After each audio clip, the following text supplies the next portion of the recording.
কি বন্ধু, চিরস্থায়ী জান্নাত ছেড়ে দিলা, জাহান্নামের জন্য সিদ্ধান্ত নিয়েই নিলা।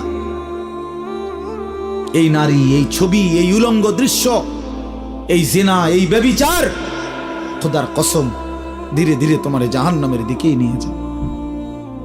নুআল্লিহি মা তাওয়াল্লা ওয়া নুসলিহি জাহান্নাম।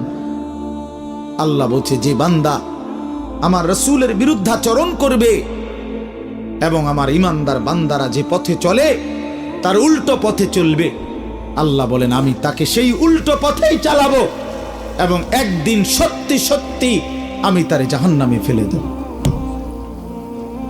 খোদার কসম, এটা কোরআন শরীফের আয়াত। আমি এই মাত্র বলে আসছি, বলছি তোমরা যারা আমার একটা কথা মনে করো বাপ, ছেলেদেরকে তোমাদেরকে বলি, বাবা সারা দিন সারা রাত মোবাইলে নারী দেখো, ছবি দেখো, নাচ গান, এক ওয়াক্ত নামাজ যারা পড়ো না, কোনোদিন যারা ফজরের নামাজ পড়ো না, হালাল হারামের কোনো